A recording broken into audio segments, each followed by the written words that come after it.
Abraham Lincoln, presidente del país estadounidense desde 1860, quería abolir la esclavitud que tan arraigada estaba en algunos estados del país, sobre todo en el sur. 7 estados sureños decidieron separarse de la Unión, que así eran denominados los estados del norte de Estados Unidos, creando la Confederación. El 12 de abril de 1861, los confederados atacan Fort Sumter, comenzando así la Guerra de Secesión. Este conflicto finalizó el 9 de abril de 1865, 4 años después, cuando el general confederado Robert Lee se rindió ante el general unionista Ulysses Grant en la batalla de Appomattox. Es con el fin de la Guerra de Secesión cuando el 24 de diciembre de 1865, en Pulaski, Tennessee, 6 exoficiales del ya abolido ejército confederado se reunieron y fundaron una nueva sociedad, el Ku Klux Klan.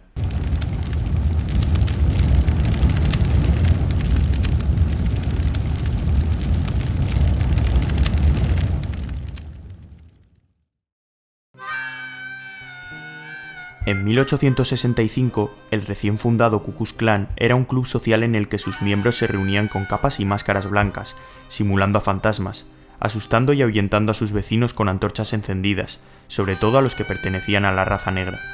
Poco después, las bromas se convirtieron en agresiones y abusos, pero, tras 2 años, esta fraternidad se autodenominaba Imperio Invisible y tenía tantos simpatizantes o caballeros como para organizar un encuentro para elegir al Gran Mago, el líder de la fraternidad.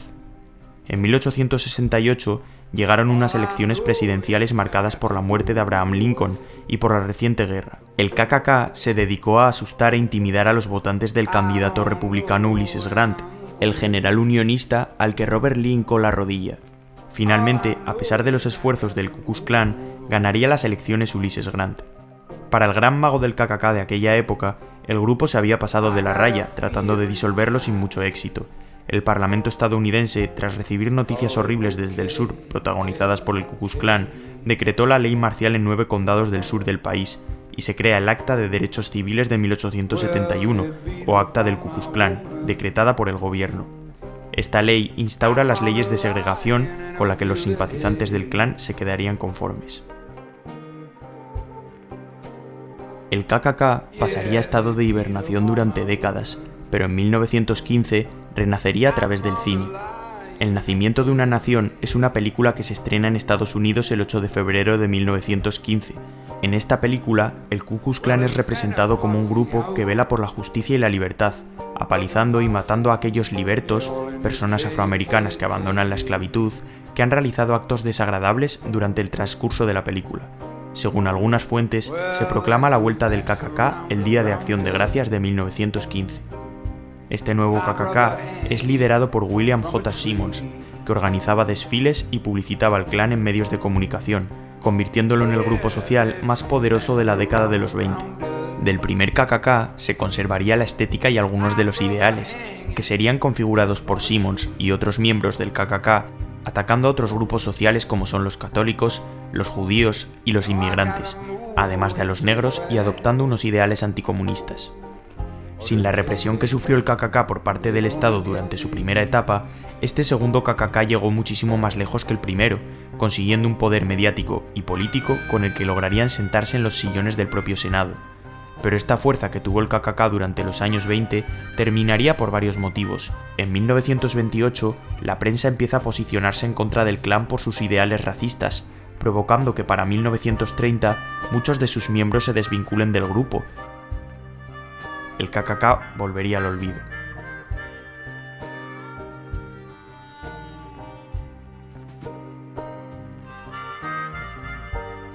Sobre los años 50, la comunidad afroamericana de los condados sureños comenzaría a manifestarse por la retirada de las leyes de segregación, que se declararon a finales del siglo XIX. El debate generado por la retirada de las leyes de segregación fueron las que volvieron a despertar al Ku Klux Klan de su letargo sueño, rechazando totalmente la retirada de estas leyes. Su poder político era muy limitado. La sociedad estadounidense era más tolerante y había abandonado la idea de la esclavitud y el conservadurismo, sobre todo durante el movimiento hippie en los años 60. Los apoyos por parte de órganos de Estado al KKK eran nulos, pues ninguno los respaldaba de forma directa, sino que se abstenían a mencionarse.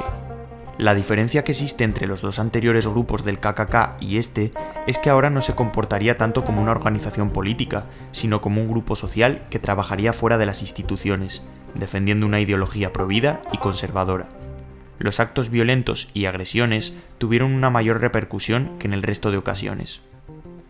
El KKK hizo explotar multitud de bombas por el conservadurismo de sus intereses, como la que mató al presidente de la Asociación Nacional para el Avance de las Personas de Color en 1951, junto a su esposa. En 1961, el KKK respondió con violencia al grupo activista Viajeros de la Libertad, que trataban de normalizar el viaje en bus entre blancos y negros. De esta manera, incendiaron y asaltaron los autobuses de esta asociación. Uno de los momentos clave en la caída del Klan se da en 1964, cuando en el estado de Mississippi desaparecieron 3 activistas, 2 blancos y 1 negro. Los medios de comunicación dieron cobertura a esta desaparición, con las sospechas puestas en que habían sido asesinados por el Klan. En este caso, entró el FBI, que encontraron los cuerpos sin vida de los 3 jóvenes después de 6 semanas, asesinados por disparos de bala, y poco después descubrieron a los culpables de este atroz asesinato.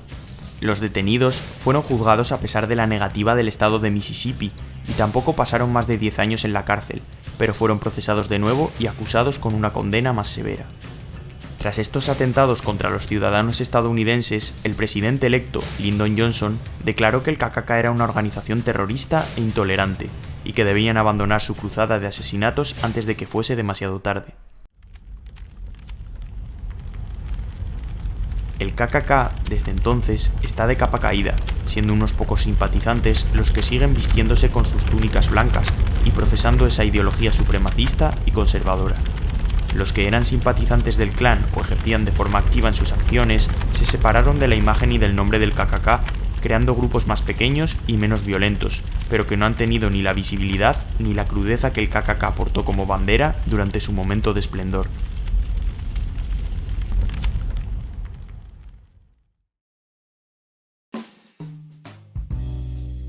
Algunos de los primeros asesinatos atribuidos al KKK son los de los congresistas de Arkansas y de los 3 miembros de la legislatura de Carolina del Sur. Durante esa época, además, los miembros del Klan organizaban incursiones en la comunidad negra, interrumpiendo sus actos religiosos con el fin de desarmarlos. El KKK admitió haber asesinado a más de 150 personas negras solo en un condado del estado de Florida, con cientos de asesinatos más en otros condados.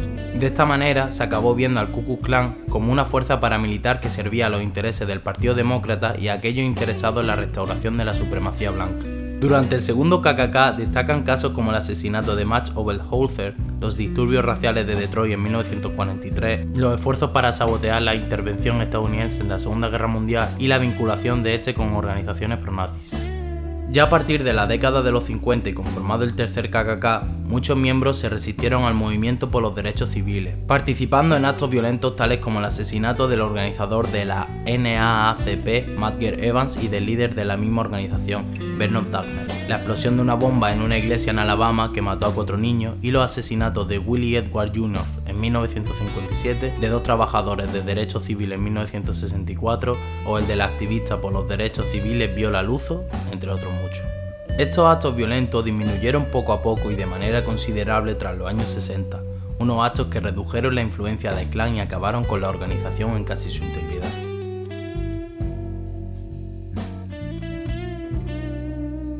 Dentro de todo el recorrido del Ku Klux Klan han habido multitud de encarcelamientos, de los que queremos comentar el de individuos como Davis Curtis Stevenson, un político estadounidense considerado como uno de los hombres más poderosos en el estado de Indiana. Fue nombrado en 1923 el Gran Dragón del Ku Klux Klan, además de ser uno de los líderes nacionales más destacados del Klan. Es considerado como responsable de revivir el KKK y ampliar su influencia en aquella época, y también fue considerado el más poderoso de Indiana. Fue acusado de violar y asesinar al activista Max Oberholzer en 1925, sentenciado a cadena perpetua. Otro acusado es Sam Bowers, un hombre al que nombraron mago imperial del KKK, pero que es más reconocido por los asesinatos de James Cheney, Andrew Goodman y Michael Schwimmer en Mississippi en 1964, delito por el que estuvo 6 años en la cárcel, además de los asesinatos de Vernon Dagner, por el que se le asignó la cadena perpetua. Edgar Ray Killen fue el hombre que planeó los asesinatos del Mississippi, en los que también participó Sam Bowers, siendo apresado entre los 3 y 10 años. Pero el 21 de junio de 2005, en el 41º aniversario del crimen, fue sentenciado a 60 años de prisión. Uno de los casos más actuales de detenidos por atentados en nombre del Ku Klux Klan es el de Fraser Grant Miller, ex miembro del clan que fue condenado a muerte por inyección letal. Fue el autor de 2 ataques contra centros judíos en Kansas City en el año 2014, que causó la muerte de un joven de 14 años, una mujer de 53 y un anciano de 69 años. Algunos datos curiosos e interesantes acerca de esta organización racista, ultraderechista y defensora de la supremacía blanca son: uno de los líderes del KKK, llamado Daniel Burroughs, era judío. Cuando el clan descubrió su origen, fue expulsado de la organización y posteriormente se suicidó. The Andrew Show era un show para niños, en el que 2 chicos de 9 y 10 años compartían sus opiniones acerca de temas relacionados con la raza y la religión, simpatizando con la idea del Ku Klux Klan. Los miembros del clan compartían un campamento de verano que les ofrecía diversión, descanso y un sentimiento de pertenencia por un bajo precio para toda la familia. En 1979, Ron Stallworth consiguió infiltrarse junto a un policía blanco que le hacía tapadera en la organización xenófoba del Ku Klux Klan. Esto se convirtió en una noticia muy conocida años después. Un miembro del KKK obtuvo la licitación para administrar la autopista Rosa Parks. Esta fue renombrada así tras concederle dicha administración a un miembro reconocido del clan como manera de reivindicar la lucha por los derechos civiles de los negros. El KKK tenía un vocabulario y palabras propias que solo conocían los miembros, que utilizaban como manera de comunicarse de forma encubierta y en clave. Algunas de las palabras que conformaban esta jerga eran Ajax, que significaba eres miembro del clan, Akia, que significaba sí soy miembro del clan, o Cloncobattion, que significaba reunión, anunciando la celebración de una. El nivel más alto de afiliación del Ku Klux Klan se dio en 1920, con un 15% de la población miembro de dicha organización.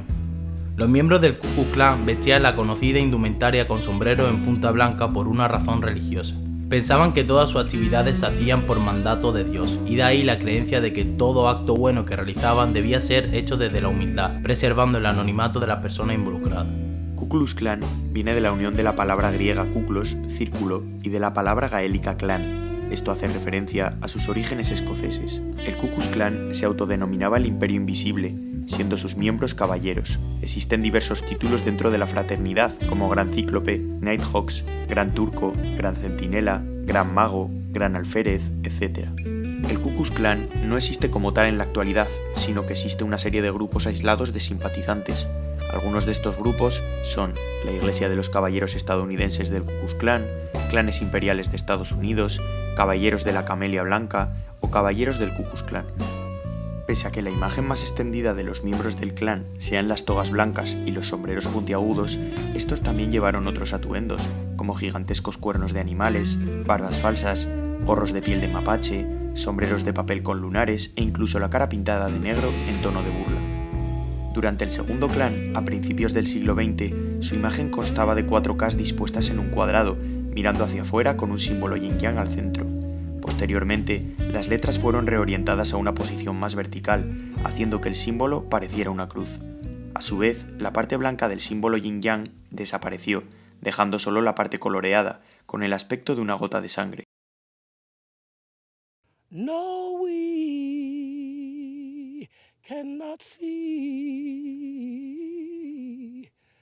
every peace.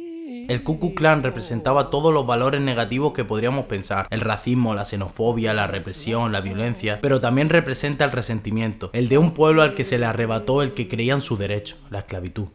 Los actos realizados por el clan son horribles, enfermizos, sanguinarios y responden a una falta de humanidad por parte de los miembros del Ku Klux Klan que no tenían límites. El clan presentaba una estética muy marcada y una idea que para los estándares de ahora son horribles. Pero debemos tener en cuenta que el Ku Klux Klan surgió hace 150 años, y lo que se pensaba en aquel entonces no es lo que pensamos ahora.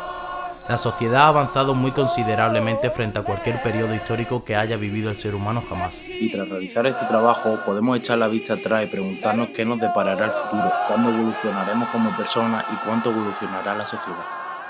A pesar de todo, el Ku Klux Klan sigue vivo, no como organización, pero sí como idea, en personas desarmadas que observan a sus semejantes por lo que piensan y no por lo que son, seres humanos.